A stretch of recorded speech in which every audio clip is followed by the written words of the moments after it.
খুবই ভালো আছি। Wow, nice. Good afternoon, ma'am. Good afternoon. তো আজকে আমরা আবার আরেকটা ক্লাস শুরু করলাম, কিন্তু টপিকটা সেমই আছে। ডায়াবেটিস ম্যানেজমেন্ট নিয়েই আমরা আজকে কন্টিনিউ করছি। এর আগের দিন আমরা ডায়াবেটিসের ইন্ট্রোডাকশন গুলো আলোচনা করেছিলাম, অর্থাৎ ডায়াবেটিস কি, তার ক্লাসিফিকেশনস কি রয়েছে। এছাড়াও আমরা আলোচনা করেছিলাম তার কমপ্লিকেশনস, কি কি সমস্যা দেখতে পারি ডায়াবেটিসের ক্ষেত্রে, হাইপো বা হাইপারগ্লাইসেমিয়া এবং তার সাথে রিলেটেড কি কি কমপ্লিকেশনস রয়েছে, এগুলো আলোচনা করেছিলাম। আজকে আমরা বলেছিলাম আলোচনা করব ম্যানেজমেন্ট সম্পর্কে, ডায়েটারি ম্যানেজমেন্ট নিয়ে। হুম? আচ্ছা, ডায়েটারি ম্যানেজমেন্ট নিয়ে কথা বলতে গেলে প্রথম যেটা আমাকে বুঝতে হবে সেটা হচ্ছে টাইপসটা কি। আমরা দেখেছিলাম যে ডায়াবেটিসের মেজরলি দুটো টাইপ রয়েছে, একটা টাইপ 1 আর একটা টাইপ 2। টাইপ 1 যেটা আমার লাইফস্টাইলের সাথে রিলেটেড নয়, এবং টাইপ 2 যেটা লাইফস্টাইলের সাথে রিলেটেড। এই দুটো যদি কম্পেয়ার করা হয়, তাহলে টাইপ 2 যেহেতু আমার লাইফস্টাইলের সাথে রিলেটেড, মানে প্রথমেই আমার ব্লাড সুগার লেভেল বেড়ে যাচ্ছে না, বডি একটা লেভেল পর্যন্ত আমার ব্লাড সুগারকে কন্ট্রোল করার চেষ্টা করছে, একটা সময় পরে গিয়ে সে যখন পারছে না তখন ব্লাড সুগার লেভেল বাড়ছে। এই যে ঘটনাটা ঘটছে, এটা কেন ঘটছে, সেই রুট কজটাকে আমাকে আগে আইডেন্টিফাই করতে হয়। আমার লাইফস্টাইলের মধ্যে ঠিক কি কি প্রবলেম রয়েছে, যেটা আমরা ডায়াবেটিসের রুট কজ নিয়ে পড়েছিলাম। একটা হচ্ছে অবশ্যই স্ট্রেস। স্ট্রেস নিয়ে আমরা কথা বলেছিলাম। সেকেন্ড রুট কজ কি ছিল, সেটা হচ্ছে সিম্পল কার্বোহাইড্রেট। তাহলে স্ট্রেস বাড়ছে,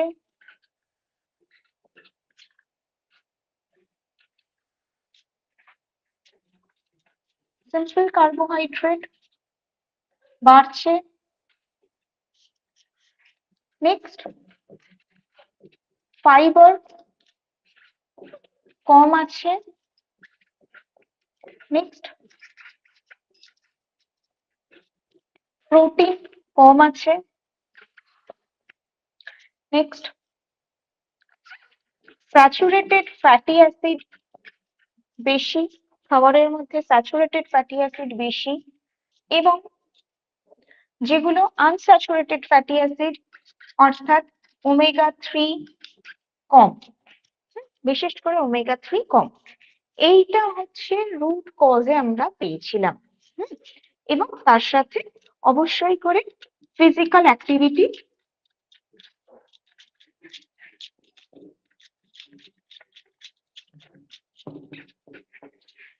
কম।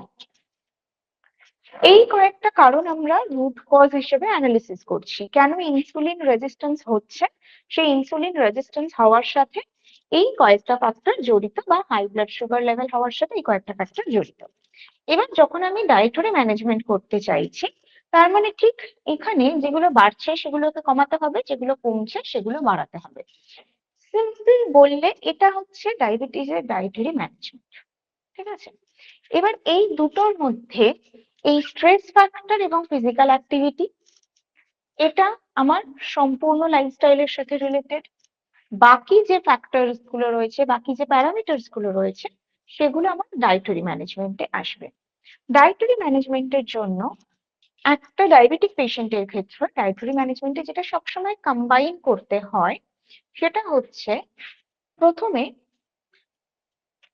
কম্বাইন করতে হয় র ফুড। ঠিক আছে, ফার্স্ট হচ্ছে র ফুড, যেখান থেকে সে ফাইবার পাচ্ছে, ভিটামিনস পাচ্ছে এবং মিনারেলস পাচ্ছে। এটা প্রথমত মাথায় রাখতে হচ্ছে।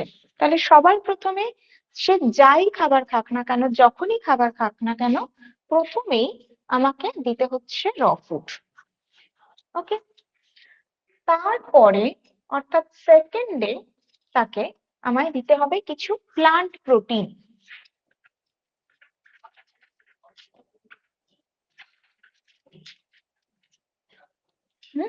প্লান্ট প্রোটিন আমি অ্যাড করছি। সেই প্লান্ট প্রোটিনটা র ফর্মেও হতে পারে, কুক ফর্মেও হতে পারে। অর্থাৎ যেখান থেকে আমার ওমেগা 3 ফ্যাটি অ্যাসিড না হলেও, মানে ওমেগা 3 ফ্যাটি অ্যাসিড না পেলেও অ্যাটলিস্ট যাতে আমি স্যাচুরেটেড ফ্যাট কন্টেন্টটাকে বাড়িয়ে না ফেলি, সেটা মাথায় রাখতে হবে। কারণ প্লান্ট প্রোটিন মানে সেখানে স্যাচুরেটেড ফ্যাটের পরিমাণ কম, কিন্তু প্রোটিনটা আমি পাবো এবং তার সাথে আমি ভিটামিন মিনারেলস এগুলোও পাচ্ছি। কেন প্লান্ট প্রোটিন? কেন প্রোটিনের কথা বলা হয়? বিকজ প্রোটিন আমার গ্লুকোজটাকে ব্লাড স্ট্রিমে খুব তাড়াতাড়ি অ্যাবজর্ব হতে বাধা দান করবে, ফলে ব্লাড গ্লুকোজ লেভেলটা এতটাও তাড়াতাড়ি বাড়তে পারবে না। ঠিক আছে, তাহলে প্লান্ট প্রোটিন কম্বাইন করলাম। থার্ড নম্বরে আমি রাখতে পারি কমপ্লেক্স কার্বোহাইড্রেট। এই কমপ্লেক্স কার্বোহাইড্রেটটা আমি হোল গ্রেনস থেকে নেব। হোল গ্রেনস থেকে কমপ্লেক্স কার্বোহাইড্রেট রাখছি, এবং তারপরে যদি প্রয়োজন হয় তখন আমি কিছুটা সিম্পল কার্বোহাইড্রেট রাখছি। তো এই প্যাটার্নটা আমাকে একটা ডায়াবেটিস পেশেন্টের জন্য ফলো করতে হচ্ছে। যদি স্পেসিফিক্যালি কয়েকটা নিউট্রিয়েন্টস এর কথায় আসি, তাহলে দেখা যায় যে কার্বোহাইড্রেটের যে চাহিদা, ডায়াবেটিক পেশেন্ট মানে কিন্তু কখনোই নয় যে তাকে সম্পূর্ণ কার্বোহাইড্রেট বাদ দিতে হবে। আমরা যে কিটো ডায়েটের কথা পড়েছিলাম, আমরা ডায়েটারি ফুড ট্রেন্ডস এর মধ্যে একবার কিটো ডায়েট নিয়ে আলোচনা করেছিলাম। তো কিটো ডায়েট মানে সেখানে কি দেখেছিলাম, যেখানে কার্বোহাইড্রেট ভীষণ কম, সারা দিনের খাবারটা ফ্যাট বেসড থেকে আসছে, এবং ফ্যাট মানে সেখান থেকেই এনার্জি পাচ্ছে।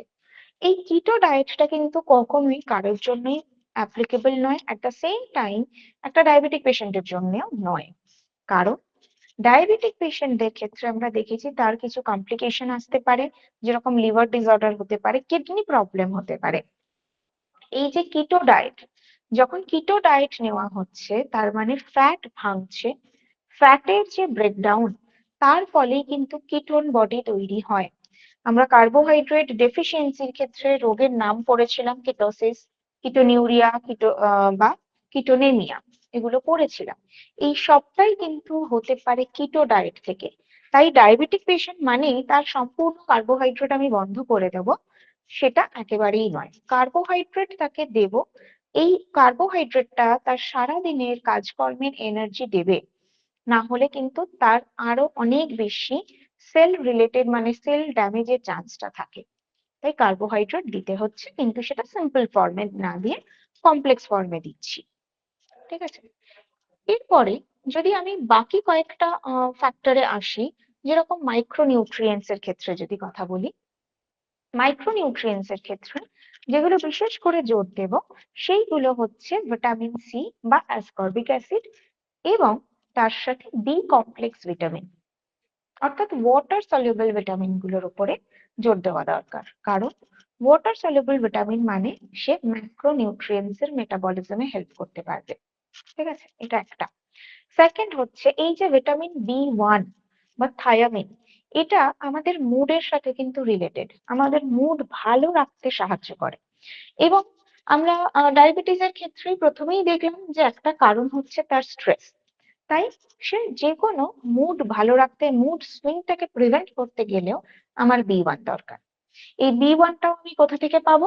যখন আমি কমপ্লেক্স কার্ব নিচ্ছি, অর্থাৎ হোল গ্রেনস নিচ্ছি। যত বেশি পলিশড হচ্ছে বি 1টা বেরিয়ে যাচ্ছে, তাই হোল গ্রেনস নিচ্ছি মানে আমি সেটা পেয়ে যাব।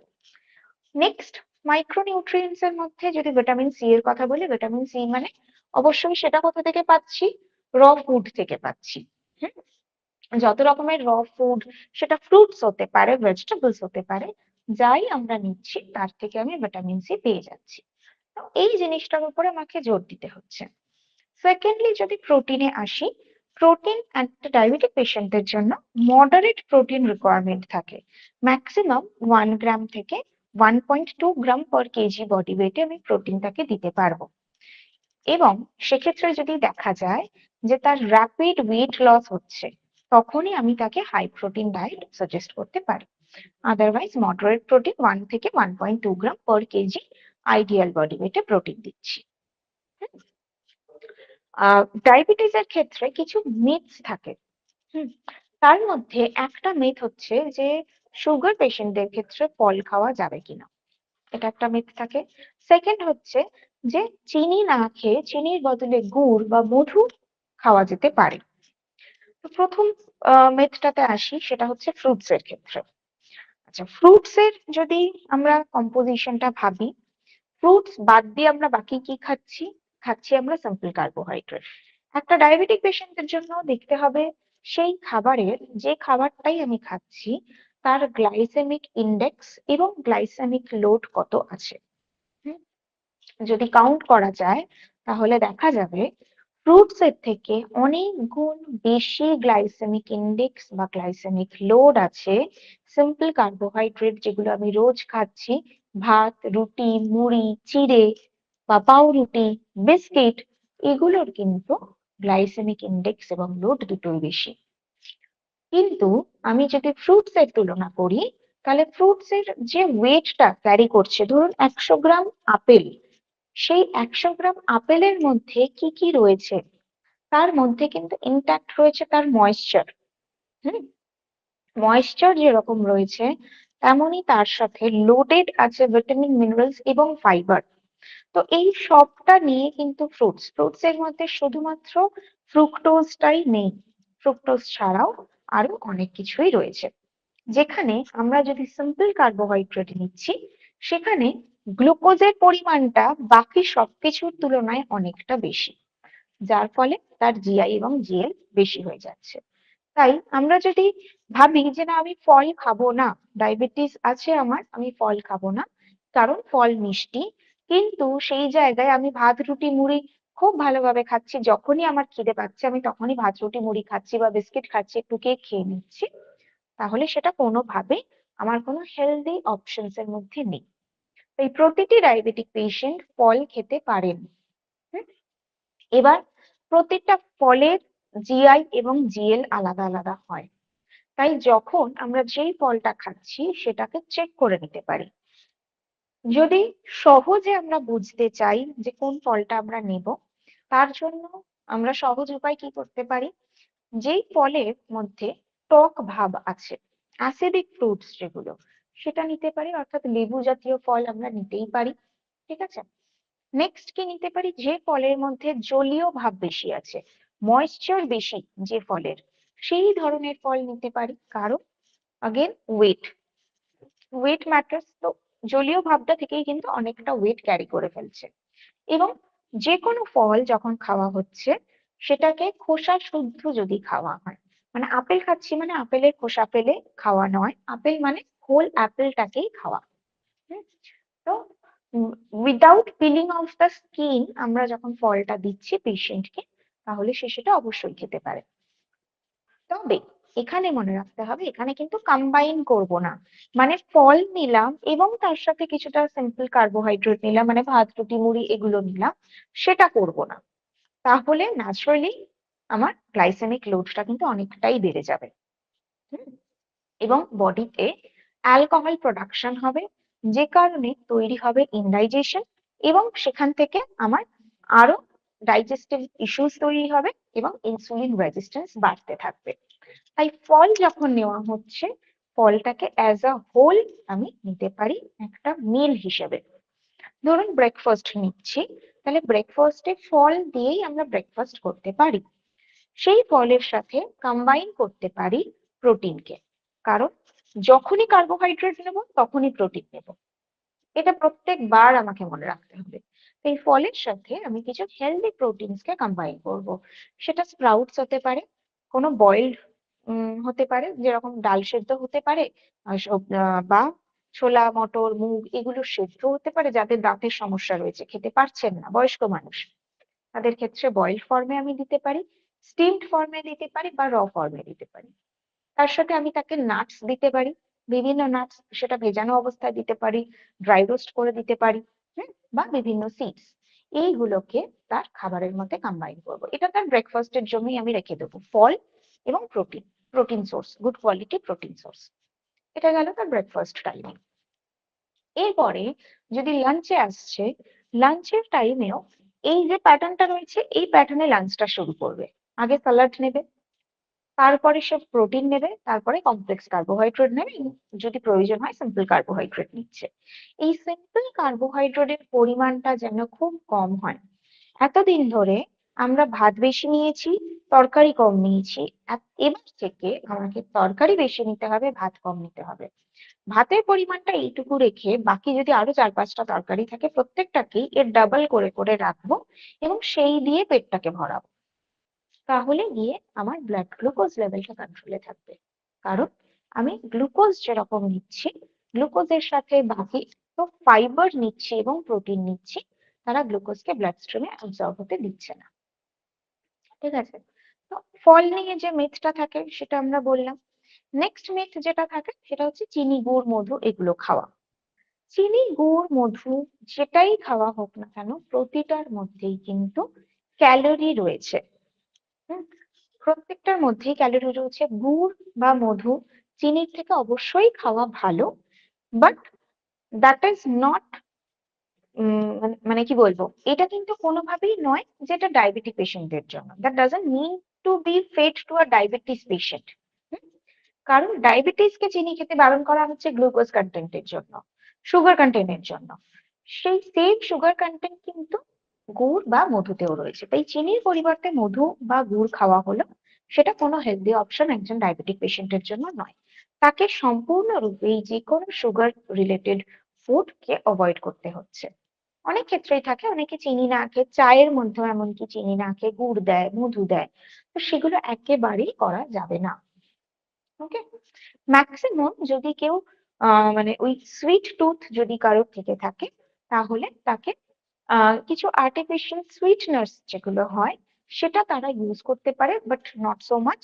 কারণ তার মধ্যেও কিছু ইমপিউরিটিস থাকতে পারে, কিছু এমন কিছু কম্পোনেন্টস থাকে যেটা আমার বডিকে কিন্তু ড্যামেজ করতে পারে, ব্রেন ড্যামেজও করতে পারে। সেই জন্য সেটাকে একটা লিমিটের মধ্যে আমরা নিতে পারি, না নিলে বেটার হয়। যদি ন্যাচারাল সুইটনার বলি তাহলে হয় স্টিভিয়া। স্টিভিয়া এক রকমের পাতা, যেটাকে চিবোলে মানে সেখান থেকে একটা মিষ্টত্ব স্বাদ আসে, কিন্তু সে কোনো ক্যালোরি আমায় দেয় না। তাই সেই স্টিভিয়াটা নেওয়া যেতে পারে অ্যাজ এ ন্যাচারাল সুইটনার। কিন্তু যেহেতু আমরা আমাদের নাগালের মধ্যে সবসময় স্টিভিয়া পাবো না, তাই জন্য চিনিটাকে অ্যাভয়েড করাটাই বেটার। আমাদের অনেকের বাড়িতে রান্নার একটা হ্যাবিট থাকে যে প্রতিটা রান্নায় তারা অল্প একটু হলেও মিষ্টি অ্যাড করে। তো সেই জিনিসটাকেই আগে প্রথমে বন্ধ করতে হবে। ঠিক আছে? এটা আমার ডায়াবেটিস ম্যানেজমেন্টের জন্য প্রথম স্টেপ হওয়া উচিত। সেকেন্ড স্টেপ কি হওয়া উচিত? সেটা হচ্ছে ফিজিক্যাল অ্যাক্টিভিটি। আমি যে পরিমাণ সুগার ইনটেক করছি বা আমি যে পরিমাণে ক্যালোরি ইনটেক করছি, সেটা যাতে আমি খরচ করতে পারি, ফিজিক্যাল অ্যাক্টিভিটি লেভেলটা আমার যাতে সেরকম থাকে, সেইটাকে মেনটেন করাটা দরকার। অ্যান্ড থার্ডলি, যে কোনো ডেয়ারি প্রোডাক্টস। কারণ আমরা আগের দিনও বোধহয় আলোচনা করেছিলাম এটা নিয়ে, ইনসুলিন রেজিস্ট্যান্সের ক্ষেত্রে ডেয়ারি প্রোডাক্ট কিছু ক্ষেত্রে গ্রোথ হরমোনের সিক্রিশন বা প্রোডাকশনটাকে বাড়িয়ে দিতে পারে। তাই ডেয়ারি প্রোডাক্টসটাকেও আমরা অ্যাভয়েড করব। যে কোনো রকমের মিল্ক অ্যান্ড মিল্ক প্রোডাক্টসটাকে অ্যাভয়েড করতে হবে। হুম, আচ্ছা, আরেকটা জিনিস থাকে, আরেকটা মিথও থাকে ডায়াবেটিসের ক্ষেত্রে,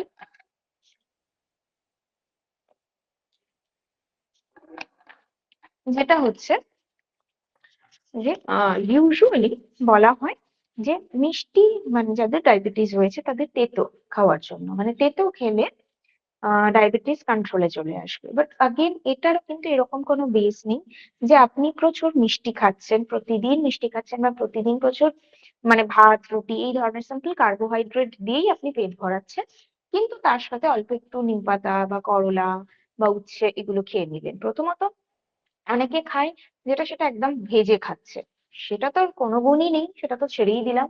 যদি বয়েলড ফর্মে খাচ্ছে বা কাঁচা অবস্থায় খাচ্ছে নিম পাতা, তাহলে হ্যাঁ অবশ্যই সেটা ভালো, সেটা শরীরের জন্য অবশ্যই ভালো। কিন্তু এমনটা নয় যে এগুলো খেলে তার ব্লাড গ্লুকোজ লেভেলটা কমপ্লিটলি কন্ট্রোলে চলে আসবে, আহ সে সারাদিন ধরে প্রচুর সিম্পল কার্বোহাইড্রেট খাওয়া সত্ত্বেও। তো এই কিছু কিছু ভুল ধারণা আমাদের মধ্যে থাকে, সেগুলোকে আগে আমাকে দূরে রাখতে হবে। আগে আমাকে রুট কজটাকে বুঝতে হবে যে কেন আমার ডায়াবেটিস হয়েছে। হুম, অনেক ক্ষেত্রে দেখা যায় যাদেরই ডায়াবেটিস হয়েছে আশপাশের মানুষজন আরো কিছু টিপস দিতে থাকেন, হোমমেড টিপস। হ্যাঁ, সেখানেও কিন্তু বেশ কিছু জিনিস থাকে, সেগুলোও আমার সবসময় যে ভালো তা নয়।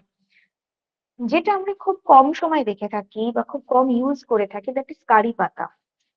কারি লিভস কিন্তু আমার ডায়াবেটিস এর জন্যেও খুব ইম্পর্টেন্ট বেনিফিট দিতে পারে। কারণ কারি পাতার মধ্যে এমন কিছু কম্পোনেন্টস থাকে যারা ইনসুলিন সেন্সিটিভিটিকে বাড়িয়ে দেয়, ইনসুলিন রেজিস্ট্যান্স কমিয়ে ইনসুলিন সেন্সিটিভিটিকে বাড়িয়ে দিতে পারে, যার ফলে এটা ডায়াবেটিস এর জন্য হেল্পফুল। তো এই ধরনের জিনিসগুলোকে আমি অ্যাড করব। এবং সব থেকে ইম্পর্টেন্ট পার্ট যেটা, সারা দিন ধরে গ্রিন জুস, গ্রিন ভেজিটেবলস কে অ্যাড করা। তার থেকে আমি যেরকম ফাইবার পাচ্ছি, সেরকম এত বেশি পরিমাণে ম্যাগনেসিয়াম পাচ্ছি, আদার মিনারেলস পাচ্ছি, ভিটামিনস পাচ্ছি, সেটা আমার ডায়াবেটিক হেলথের জন্য বেটার একটা ইফেক্ট দেবে। ঠিক আছে, এইগুলো বোঝা গেছে? এটার মধ্যে কোনো প্রশ্ন কারো? ম্যাম ওই 5 নম্বর ওই পয়েন্টটা, ওই বাদিকে 5 নম্বর পয়েন্টটা এসএফএ, ওইটা একটু বলুন না। এসএফএ মানে saturated fatty acid, thank you. আর এটা হচ্ছে ওমেগা 3 ফ্যাটি অ্যাসিড। আচ্ছা, সুইটনার্স নিয়ে আলোচনা করেছি আমরা, ফাইবার নিয়েও তো বললামই। প্রোটিন হয়েছে ম্যাডাম, ওই 3 নম্বরটা কি লেখা ছিল ওটা? 3 নম্বরে। কোথায়? 3 নম্বর একটা অপশন, ওই যে ফাইবার। অপশন দিয়েছিল। আচ্ছা, ফাইবার ফাইবার। হ্যাঁ হ্যাঁ। আচ্ছা, এবারে নেক্সট যেটা নিয়ে বলবো সেটা হচ্ছে ডায়াবেটিসকে কিভাবে রিভার্স করা যাবে। এই যে ফুড মানে ডায়েটারি ম্যানেজমেন্টটা বললাম, এটা কিন্তু বোথ টাইপ 1 এন্ড টাইপ 2 দুজনের ক্ষেত্রেই এটা করব আমরা। টাইপ 1 মানে তাকে ইনসুলিন নিতে হবে, মানে যে তার আর কোনো ম্যানেজমেন্টের দরকার নেই, সেটা নয়। যদি সে ম্যানেজ না করছে, তার ক্ষেত্রেও যদি এই রুট কজ গুলো থাকে, তাহলে কিন্তু তার ইনসুলিনের ইউনিট বাড়তে থাকবে। তাই দুজনের জন্যই সেম। কিন্তু যেটাকে রিভার্স করতে পারবে সেটা হচ্ছে টাইপ 2 ডায়াবেটিসকে। টাইপ 2 ডায়াবেটিসের রিভার্সাল প্রসিডিওরটা ম্যাক্সিমাম 1 বছর অবধি থাকতে পারে, মানে 1 বছরের একটা কন্টিনিউয়াস এফোর্ট দিতে হতে পারে। কিরকম? প্রথমেই যদি আমরা একদম র ফুড দিয়ে স্টার্ট করি, এখানে অলরেডি আপনারা একটা স্যাম্পল মেনুও পাবেন এই পিডিএফ এর মধ্যে ডায়াবেটিসের জন্য।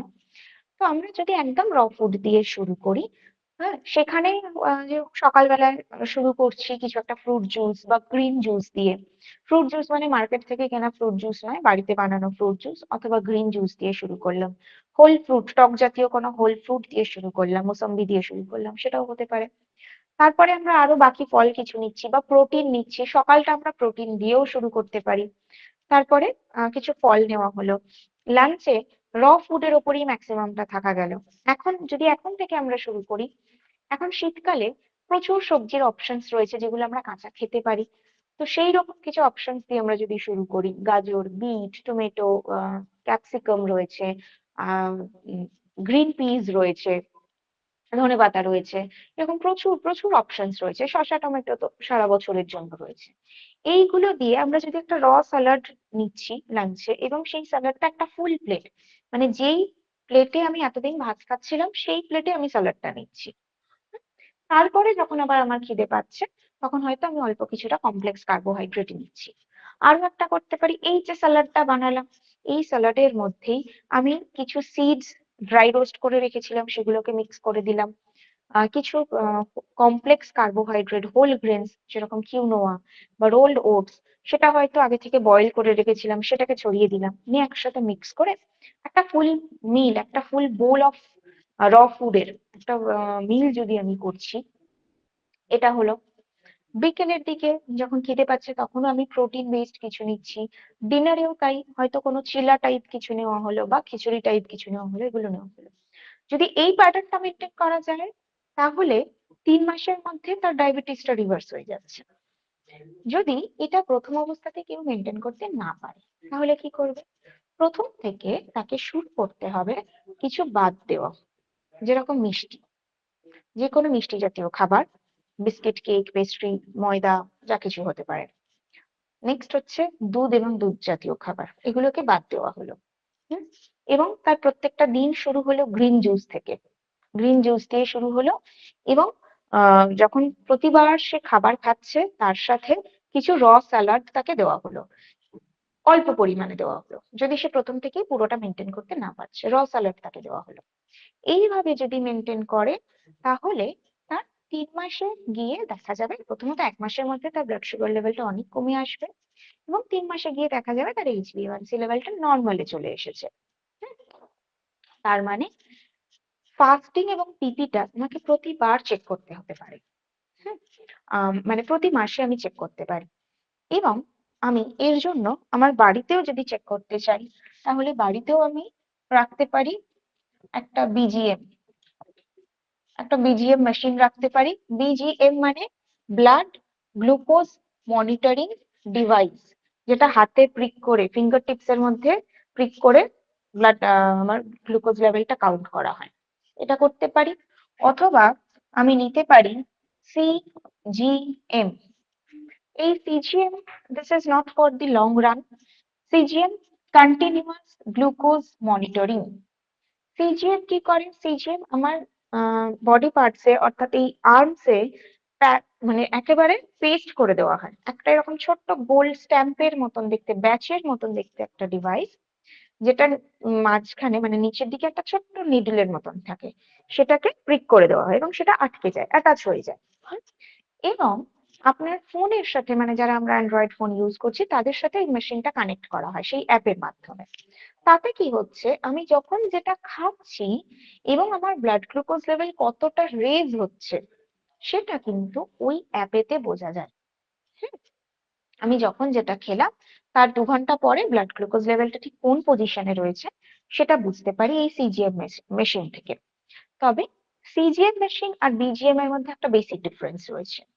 বিজিএম ডাইরেক্টলি ব্লাডের গ্লুকোজটাকে কাউন্ট করে, সিজিএম কিন্তু ডাইরেক্ট ব্লাড গ্লুকোজকে কাউন্ট করতে পারে না, কারণ যে নিডলটা সেটা আমাদের ব্লাড ভেসেলস পর্যন্ত আসে না, ব্লাড স্ট্রিম পর্যন্ত আসে না, এটা আসে আমাদের স্কিনের নিচে যে ইন্টারস্টিশিয়াল ফ্লুইডটা রয়েছে সেই পর্যন্ত। তাই সিজিএম এর ক্ষেত্রে আমাদের ব্লাড গ্লুকোজ লেভেলটা একটু বেশি দেখাতে পারে। হুম? তবে সিজিএম ডিভাইসটা কেন ইউজ করা হয়? টু গেট অ্যান আইডিয়া যে একটা খাবার আমি খাচ্ছি, এই খাবার খাওয়ার পরে অ্যাকচুয়ালি আমার ব্লাড গ্লুকোজ লেভেলটা কতটা বাড়তে পারে, আদৌ বাড়ে কিনা, বা দুটো খাবারের মধ্যে কম্পেয়ার করা হয় যখন, এই সব কাজের জন্য আমরা সিজিএম ইউজ করে থাকি। But again I am saying this is not for long run, কারণ একটা সিজিএম ডিভাইস মাত্র 14 দিন ঠিকঠাক থাকতে পারে, তাই এটা আমি সারা জীবনের জন্য ইউজ করতে পারবো না। আমি ইনিশিয়াল স্টেজে আমার খাবার প্যাটার্নটাকে বোঝার জন্য ইউজ করতে পারি, তাহলে আমাকে বারবার করে ফাস্টিং বা পিপিটাকে চেক করতে হবে না। কিন্তু আমি যদি সবসময়ের জন্য বুঝতে চাই তাহলে আমি অবশ্যই বিজিএম কে রাখতে পারি আমার কাছে, বা প্রতি মাসে একবার ফাস্টিং এবং পিপিটা চেক করতে পারি, এবং প্রতি 3 মাসে আমি HbA1c টা চেক করলাম। HbA1c যখন দেখবো 3 মাসে আমার কন্ট্রোলে এসেছে, আগে যেটা ছিল তার থেকে কমে গেছে, যে প্যাটার্নটা আমরা বললাম সেই প্যাটার্নটা যদি ফলো করি তাহলে আগের থেকে কমবে। হুম? এবং প্রয়োজন হলে যদি কেউ ওষুধ খাচ্ছে, ওষুধের ডোজেজও কমবে, কিছু ক্ষেত্রে ওষুধ বন্ধও হয়ে যেতে পারে, অবশ্যই ডাক্তারের পরামর্শ নিয়ে। তারপর আরো 3 মাস এই প্যাটার্নটাকেই কন্টিনিউ করা হবে। সো টোটাল 6 মাসে দেখা যাবে আমার HbA1c লেভেলটা কমপ্লিটলি আন্ডার কন্ট্রোল হয়ে গেছে, মানে বিলো 5.5 হয়ে গেছে, এবং আমার মেডিসিন বন্ধ হয়ে গেছে। হলো? 6 মাসে কিন্তু শেষ নয়। আমি কখন ডিক্লেয়ার করব যে এটা ফুললি রিভার্সড? কখন?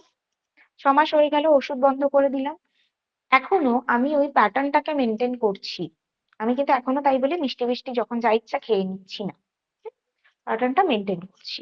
এই মেনটেন করার 3 মাস পর আবারও চেক করলাম, মানে 9 মাসের মাথায় এটা একটা রেঞ্জ থাকছে। ম্যাম ওই মেশিন থ্রি দুটোর নাম মান্থস দুটো একটু লিখে দিন না। একটা বিজিএম বা ব্লাড গ্লুকোজ মনিটরিং, আরেকটা সিজিএম বা কন্টিনিউয়াস গ্লুকোজ মনিটরিং। ঠিক আছে, একটা গেল 3 মান্থস, তারপরে গেল 6 months, then 9 months, and then 12 months. তো 3 months এ কি হচ্ছে? HbA1c ড্রপ করছে, আন্ডার কন্ট্রোল হচ্ছে HbA1c, এবং মেডিসিন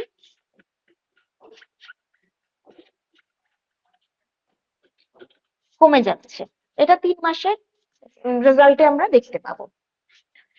6 months এ কি হবে? HbA1c নর্মাল, আর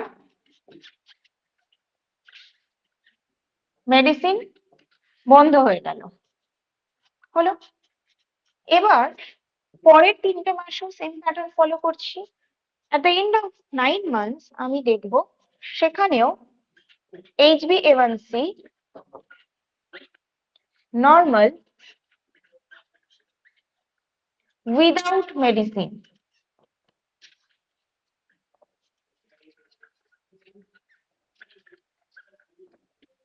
without medicine HbA1c normal.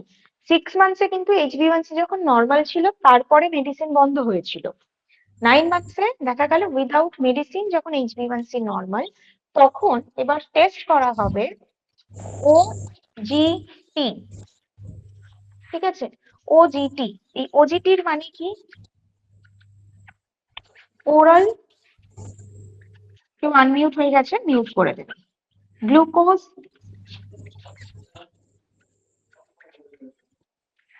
Tolerance test, oral glucose tolerance test, OGT, oral glucose tolerance test. TT লিখে দিই তাহলে বুঝতেও সুবিধা হবে।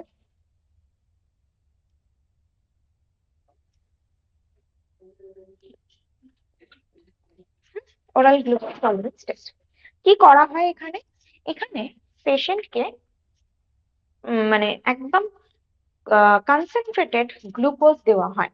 75 to 100 grams এর গ্লুকোজ ওয়াটার, অথবা মানে একটা মিষ্টি জাতীয় রসের মিষ্টি, মানে লাড্ডু, গোলাপ জামুন, রসগোল্লা, এরকম রসের মিষ্টি কিছু খাওয়ানো হয়। এবং তার 2 ঘন্টা পরে চেক করা হয় যে ব্লাড গ্লুকোজ লেভেলটা, অর্থাৎ পিপিটা কত রয়েছে। যদি দেখা যায় যে পিপিটা ওই এতটা কনসেন্ট্রেটেড গ্লুকোজ নেওয়ার পরেও পিপিটা যদি less than 140 milligram per decilitre থাকে, তাহলে বুঝতে হবে ব্লাড গ্লুকোজ লেভেলটা সত্যিই নর্মাল হয়ে গেছে, তার আর ফিরে আসার সমস্যা নেই। ঠিক আছে, এরপরে এই যে বাকি যে 3 months, সেইটা হচ্ছে মেনটেনেন্স। মানে এবার আমি আস্তে আস্তে আমার নর্মাল লাইফে আসতে পারবো।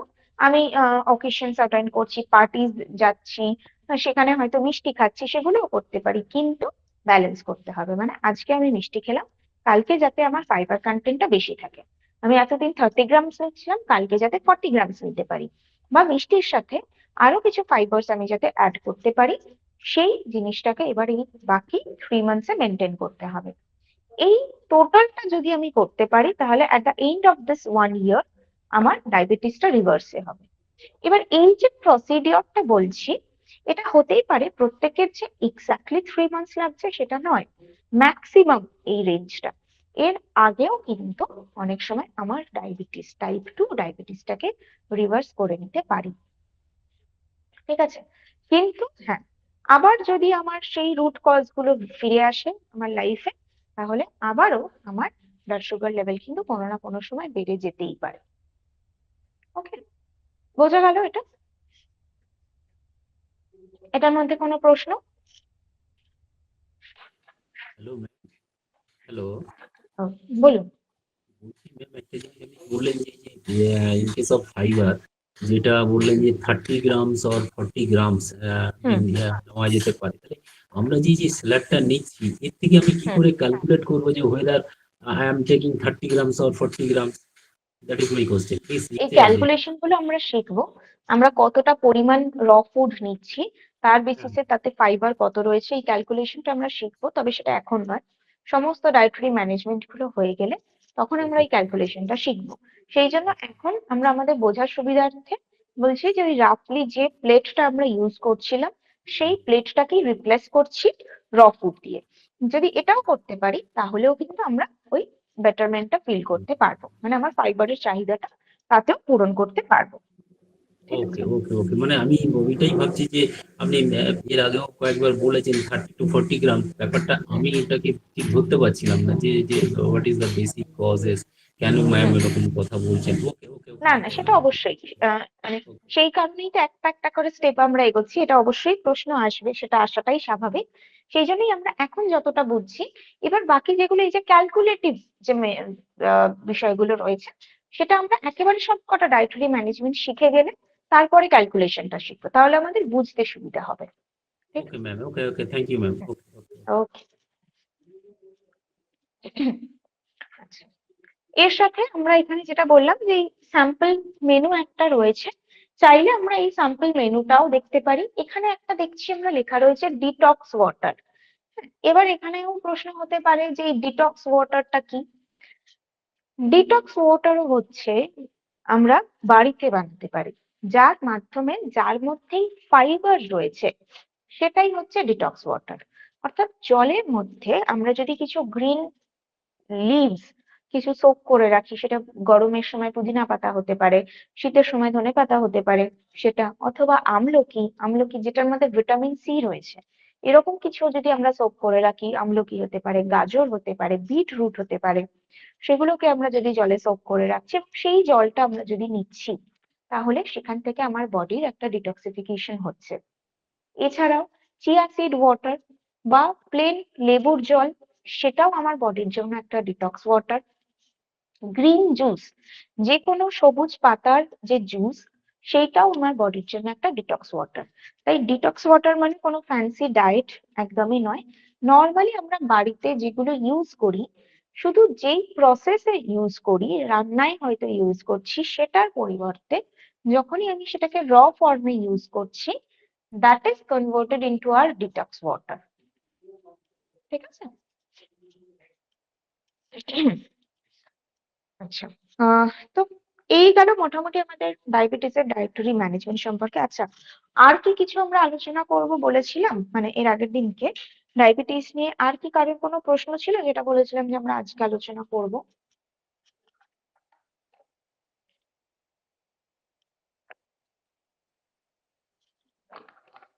আমার মনে হয় তাহলে এইগুলো আমাদের কমপ্লিট হয়ে গেছে, মানে আর বোধহয় সেরকম আমাদের কিছু প্রশ্ন নেই ডায়াবেটিস সম্পর্কে। ক্লিয়ার হয়েছে তো সবার? মানে ডায়াবেটিস নিয়ে এতদিন আমরা যেটা ভাবতাম যেটা একটা বিশাল বড় ভয়ের কারণ, একবার ওষুধ খাওয়া শুরু হলো মানেই সারা জীবন ধরে এবার আমাকে ওষুধ খেয়ে যেতে হবে। ইনফ্যাক্ট আমরা যে কটা এরপরে ম্যানেজমেন্ট শিখবো সেখান থেকেই আমরা এই ভুল ধারণাটা ভেঙে নিতে পারবো। তো সেইটা সবার কাছে আশা করি ক্লিয়ার হয়ে গেছে এখন থেকে। যদিও বা আমরা শুনি কারোর ব্লাড গ্লুকোজ লেভেল বেড়ে গেছে, তো আমাকে তাকে সাইন্টিফিক ওয়েতে গাইড করতে হবে, কেন নেবে, কতটা নেবে, সেটা আমাকে তাকে সাইন্টিফিক ওয়েতে আমি যেন তাকে গাইড করতে পারি। ঠিক আছে? তো আজকে আমাদের টপিকটা খুব বেশি ছিল না, যেহেতু ম্যানেজমেন্টের ওপরেই বললাম। এর হ্যালো পরের ম্যাম। দিন আমরা আরেকটা ম্যানেজমেন্ট নিয়ে বলবো। বলুন হ্যালো ম্যাম। বলুন। ম্যাম রিভার্সটা একটু বলবেন। হ্যাঁ, একটা প্রশ্ন ছিল। হ্যাঁ প্লিজ। বলুন। হ্যাঁ, বলছি যে মানে আমার যে কারণে আজকের এই কোর্সটা আমি করছি, এই প্রায় 4 মাস ধরে মানে শুরু করেছি এই স্যারের কাছে গিয়ে। কথাগুলো না খুব মানে অস্পষ্ট শোনাচ্ছে, ঠিক মতো আমি আওয়াজটা আসছে আমি না। লাস্ট লাস্ট 4 মান্থস, হ্যালো, শোনা হুম যাচ্ছে এখন? হুম, বলুন বলুন। হ্যাঁ, 4 মান্থস মানে আগস্ট থেকে আমি জাস্ট এটা শুরু করেছি, মানে আমার এই টোটাল জার্নিটা হুম, ডাক্তারবাবুর সঙ্গে। আমি আমার যেটা প্রবলেম ছিল, আমি দীর্ঘদিন যেহেতু বাইরে ছিলাম প্রায় 10 আবার বছর, কথাটা তারপর আসতে হয়ে যাচ্ছে। হ্যাঁ, হ্যালো, শোনা যাচ্ছে? হুম, হ্যালো, হ্যাঁ, শোনা যাচ্ছে, এবার বলুন। বলছি যে আমার যেটা সমস্যা, জাস্ট আমি পার্টিকুলারলি আমার সমস্যাটা নিয়ে বলছি। আমার যে সমস্যাটা সেটা হচ্ছে যে বয়েলটা ক্লিয়ার হয় না, অর্থাৎ কি হুম হয়তো এমন এমন দিন গেছে, হয়তো একদিন হলো না, নেক্সট আফটার 2 days হচ্ছে। হুম এই ধরনের একটা সিমটম আমার ফ্রম বিগিনিং বলবো না, লাস্ট 20 years আছে আর কি। হুম এবং এই কারণে কিন্তু আমি স্যারের কাছে দেখা করি এবং উনি আমাকে একটা গাইডলাইন্স দিয়েছিলেন, এবং অ্যাজ হুম ওয়েল অ্যাজ আমি দিস এডুকেশনটাও নিচ্ছি বিকজ অফ হুম হ্যাঁ এটা এইটা আমি still now I am taking all the মানে ভেজিটেবলস বলুন বা এইগুলো এখনো মেনটেন করে যাচ্ছি, কিন্তু I am not getting the satisfactory result till date.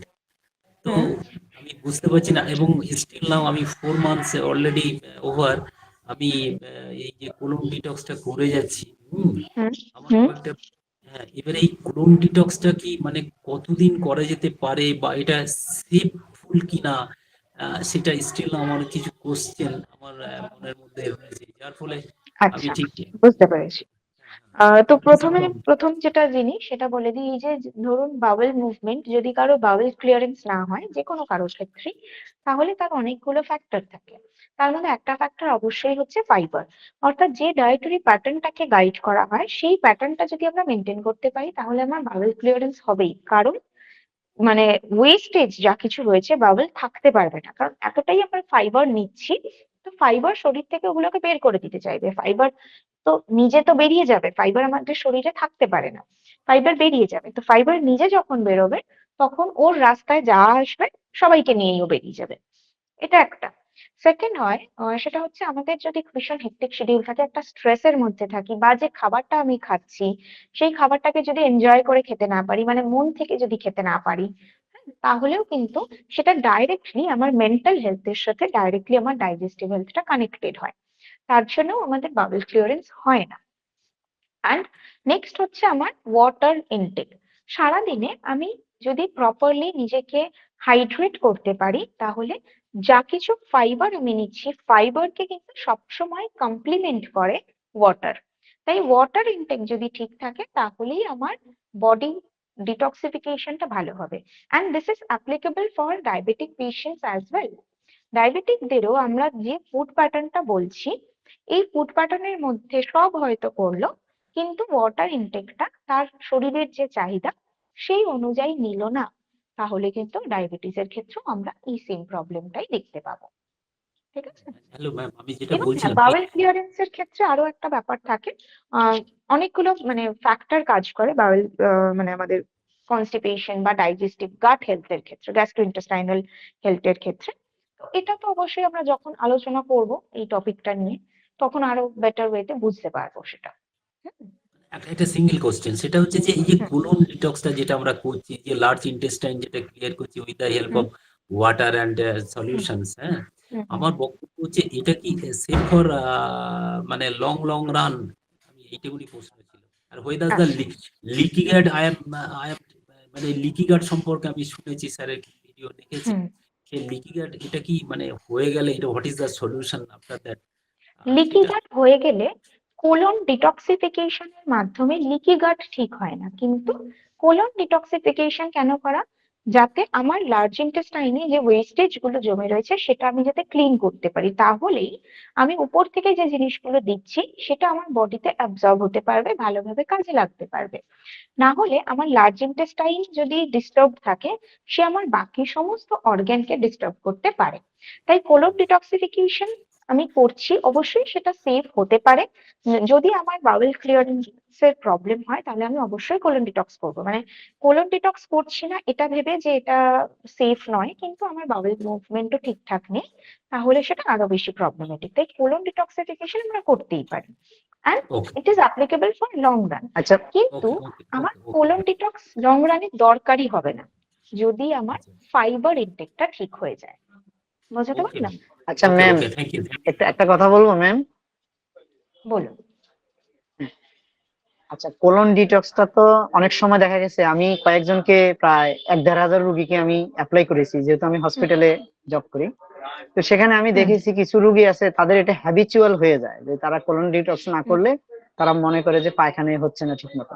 হুম। এটা সেক্ষেত্রে কি, পুরোটাই যেমন, মনের ব্যাপার, কারণ তাদের খাওয়ার ধরনের মধ্যেই সমস্যা। ওই যে বললাম, যদি আমি ফাইবার না নিই তাহলেই আমার কোলন ডিটক্স এর প্রয়োজন থাকবে। তো ওটা আমাদের কাছে আরেকটা একটা ম্যাম, ইনস্ট্যান্ট সলিউশন হয়ে যায় যে ঠিক আছে, না হলেও তো একটা তো উপায় রয়েছে। তাই জন্য আমাদের খাবারের মধ্যে কোথাও না কোথাও ফাইবারটা কমে যায়। কারণ ফাইবার খাওয়াটা তো খুব বেশি টেস্টি নয়, বা সেটা খেতেও খুব চটজলদি হয়ে যায় না, অনেকটা সময় নিয়ে খেতে হয়। একটা মুড়ি বা একটা পাউরুটি আপনি যত তাড়াতাড়ি খেয়ে নিতে পারবেন, সেই সেম অ্যামাউন্টের ফাইবার রিচ ফুড আপনি খেতে পারবেন না। ফলে আমাদের লাইফস্টাইলের কারণে যেহেতু ফাইবার ইনটেকটা কমে যায়, তাই কোলন ডিটক্সটা আমাদের কাছে ইজি অ্যাক্সেস বলে মনে হয়। হ্যালো আর এটা সাধারণত যদি ম্যাম অতিরিক্ত বা একাদশে যদি করা হয় তাহলে তো হুম। যে গুড ব্যাকটেরিয়া গুলো চলে যায়, কোনোটাই তখন কি নয়, একটু রিস্ক? অতিরিক্ত, হ্যাঁ, অতিরিক্ত যেমন কোনোটাই নয়। অনেকে 1 মাস সারাদিনে পর্যন্ত করলো। একবার করছি, 1 হুম। মাস মানে প্রতিদিন করা যেতে পারে, সেটা অসুবিধা নেই, কিন্তু অনেকের ক্ষেত্রে হয় হু আর অ্যাডিক্টেড, তারা সারাদিনে মানে যাই খাচ্ছে তারপরেই কোলন ডিটক্স করছে, এরকম অনেকের প্যাটার্ন থাকে, অ্যানিমা করছে তারা, তো সেইটা কখনোই করবো না, তার ফলে আমার ম্যাম সেকেন্ড মিনারেল অ্যাবজর্পশনও কমে যেতে পারে। ঠিক আছে? ম্যাডাম ম্যাম সেকেন্ড কোশ্চেনটা হচ্ছে ম্যাম যে এই যে এটা তো ডায়াবেটিক বললেন, আর যাদের প্রি ডায়াবেটিক্স তাদেরও তো একই সিস্টেমে ম্যানেজমেন্টটা দিতে হবে। একদম একদম, তাকেও একই সিস্টেম। থ্যাংক ইউ তখন আর ম্যাম। ওদেরকে 12 বছর বলছি, 12 মাস অব্দি চলবে না, 3 মাস এখানে প্রি ডায়াবেটিক নর্মাল স্টেজে চলে আসবে। Thank you. Madam hello ma'am, আমি একটা কথা বলছি। মানে আমাদের বলো। বাড়িতে এরকম হয়েছিল, হ্যাঁ, তো আমি ওই সকালবেলায় 1 গ্লাস মৌসাম্বির কিংবা সাইট্রাস ফুডের জুস দিতাম, তারপরে ওই গ্রিন জুসটা দিতাম, তো ওটাতে কোলন ডিটক্সও লাগে না, মানে নর্মাল হয়ে যাবে। হ্যাঁ, এটা হুম। খুবই ভালো এক্সপিরিয়েন্স থেকে বলছি। ম্যাডাম খুবই হ্যাঁ, সেটাই বললাম, ফাইবার থাকলে আর কিছু লাগবে না এগুলো। হ্যালো ম্যাডাম বলুন বলুন। এই যে আপনি ডিটক্স ওয়াটার বললেন, সেখানে যদি আমি ওই পুদিনা পাতা ধনে পাতা এগুলোকে জলের মধ্যে ভেজাই, তো সেটা কতক্ষণ রাখতে হবে? মানে আমি আমরা 12 আওয়ার্স এর জন্য রাখতে পারি, মানে ওটা সোক করে রেখে দিলাম, এক্সট্রাক্টস গুলো সব জলে এসে গেল, তারপরে আপনি সারাদিন ধরে এই জলটা খান, 3-4 ঘন্টার মধ্যেও শেষ করতে পারেন, ওই অসুবিধা 12 নেই সেটা। ঘন্টা রাখার পর আমি ওটা হুম। তারপরে সারাদিন খেতে পারি? হ্যাঁ হ্যাঁ। ওকে, থ্যাংক ইউ। আর মানে ডিটক্স এর ক্ষেত্রে আমরা সেটাই দেব, সেটাই জলে দেব যেটা আমরা এমনি খেতে পারবো না। বাকি কিন্তু এই ধরুন পুদিনা পাতা বা ধনে পাতা, এগুলো আমরা কিন্তু রস করেও খেয়ে নিতে পারবো, তো যেটা রস করে খেতে পারবো সেটাকে অবশ্যই রসের ফরম্যাটেই নিয়ে যাবো, ডিটক্স এর মধ্যে বাকিগুলো রাখতে পারি।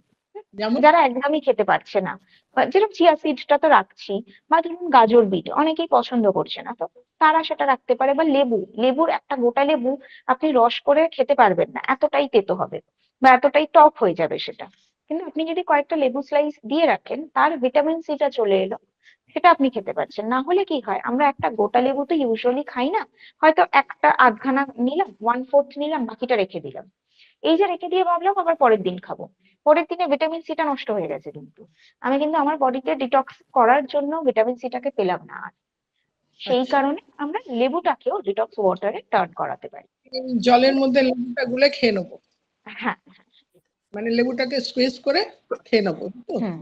হ্যাঁ, ম্যাডাম লেবু যদি গাছ সেটাও থেকে পাওয়া অসুবিধা হয় তাহলে লেবু মানে জাস্ট স্লাইস করে জলে ভিজিয়ে রেখে দেবো 12 ঘন্টা, পরের দিনকে ওই জলটা খাবো, তাহলেও হবে আমাদের। আচ্ছা, ঠিক ম্যাডাম আছে। লেবু গাছ থেকে পাড়ার কত দিন পর্যন্ত ভিটামিন সিটা অক্ষুণ্ণ থাকে? গাছ থেকে পাড়ার সাথে কোনো সম্পর্ক নেই, কারণ ওর তো একটা লেয়ার থাকে, আপনার কাটার পরে আপনি রাখতে পারবেন না, বাট গাছ থেকে পাড়ার পরে তারপরে আমরা কতদিনে খাবো সেটাতে অসুবিধা নেই কোনো। ম্যাডাম একটা কোশ্চেন, হুম, বলুন। ওই গ্রিন জুসটা সারাদিনে কতবার নেওয়া যাবে? সারাদিনে আমরা 2 বার নিতে পারি, এবার ডিপেন্ড করছে আপনি কতটা পরিমাণে নিচ্ছেন। হ্যাঁ, মোটামুটি 250 to 300 ml যদি হয়, সেটা আমরা সারাদিনে 2 বার নিতেই পারি, এর থেকে বেশি নিলেও অসুবিধা নেই। 300 ml যদি হয় ওটা কতটা পাতা দেবো ওতে? এটা মানে খুব বেশি জল দেওয়ার প্রয়োজন নেই, যতটুকু আপনি পাতা দিচ্ছেন, ধরুন 1 মুঠো, হুম, 1 মুঠো পাতা আপনি দিচ্ছেন, এবং তার সাথে সেটাকে একটু ডাইলিউট করার জন্য আপনাকে জল যতটুকু দেওয়ার প্রয়োজন ততটুকু, ঠিক আছে? বাকি আমরা কনসেন্ট্রেটেড গ্রিন এক্সট্রাক্ট যেটা পেয়েছি সেটাই কনসেন্ট্রেটেড ফর্মে নেওয়ার চেষ্টা করবো। Thank you. ম্যাম ম্যাম রিভার্সের ক্ষেত্রে ফুড প্যাটার্নটা একটু বলবেন? রিভার্সাল ফুড প্যাটার্ন, এই যে রিভার্সাল ফুড প্যাটার্ন মানে আমরা যে প্যাটার্নটাকে আগে মেনটেন করার কথা বললাম, সে সেম প্যাটার্নটাই রাখবো, ডেয়ারি ফুড বাদ দেবো, ফাইবার ইনটেক বাড়াবো, র ফুড বাড়াবো, প্রোটিন বাড়াবো, এইটা। আর যদি কেউ খুব চটজলদি রেজাল্ট পেতে চাইছে, তাহলে তার খাবারের মধ্যে থেকে মানে সম্পূর্ণই কুক ফুডকে অলমোস্ট বাদ দিয়ে পুরোটাই র ফুডে তাকে কনভার্ট করে দেবো, তাহলে সে খুব তাড়াতাড়ি রেজাল্ট পাবে। আর যদি মনে করে যে না আমি একেবারেই রান্না করা খাবার, বাড়ির খাবারগুলো ছাড়তে পারছি না, তাহলে প্রত্যেকটা খাবারের সাথে সাথেই তাকে আগে র ফুড, প্রোটিন এবং তারপরে বাড়ির রান্না করা খাবার, এটাকে রাখতে হবে, ঠিক আছে? ম্যাম র ফুড খেলে কিন্তু 7 দিনে ওটা রিভার্স হয়ে যায় ডায়াবেটিক্সটা, আমি দেখছি। না, রিভার্স আমরা বলতে পারি না। রিভার্স হচ্ছে যখন আপনি ওষুধ খাওয়া বন্ধ করে দিয়েছেন এবং হ্যাঁ, একদম বন্ধ হয়ে গেছে তারপরেও ওষুধ। তারপরেও আপনি মিষ্টি জাতীয় খাবার খাচ্ছেন এবং আপনার ব্লাড গ্লুকোজ লেভেল বাড়ছে না এবং সেটা কনস্ট্যান্ট থাকছে, মানে হ্যাঁ, বেশ কয়েকদিন এরকম। আপনি এটা চেক করছেন, এরকমই থাকছে, that is known as reverse. এবার 7 দিনে যেটা হচ্ছে, 7 দিনে এটা কন্ট্রোলে চলে এলো, আপনাকে প্রয়োজন হলো না বাকি কিছু নেওয়ার, কিন্তু এই প্রসেসটা কতটা মানে লং রানে আপনাকে সাস্টেনেবল কতটা, সেটার জন্য এটাকে আপনাকে কন্টিনিউ করতে হবে এবং বারবার চেক করে দেখতে হবে, তারপরে আমরা বলতে পারবো এটা রিভার্স হয়েছে। ঠিক আছে? ম্যাডাম ফ্রুটস এর সাথে যে প্রোটিন দিতে বললেন এটার কারণ কি ম্যাডাম? গ্লুকোজ অ্যাবজর্পশনটা যাতে কম হয় সেই জন্য। এবং ফ্রুটস এর ক্ষেত্রে অনেক সময় থাকে তো ফ্রুটস এর অ্যাসিডিক নেচার যদি থাকে, এমন কোন ফ্রুটস আমি নিলাম যার অ্যাসিডিক পিএইচটা অনেক বেশি রয়েছে, তো যদি আমি সেখানে প্রোটিন কম্বাইন করি তাহলে আমার বডি অ্যাসিডিটি ফর্ম করতে পারবে না। ঠিক আছে? ওকে, থ্যাংক ইউ। ওকে, তো ঠিক আছে, আমার মনে হয় তাহলে এই ডায়াবেটিসের প্যাটার্নটা আমাদের কাছে ক্লিয়ার হয়ে গেল। তাহলে আজকের মতন আমরা এখানেই কমপ্লিট করছি ডায়াবেটিসের চ্যাপ্টারটাকে। নেক্সট ক্লাসে আমরা অন্য আরেকটা ডায়াবেটিস ম্যানেজমেন্ট নিয়ে কথা বলি। ঠিক আছে? থ্যাংক ইউ সবাইকে, ভালো থাকবেন, have a good day, গোলামি করেন না bye. Please. Okay, thank you ma'am. Hello.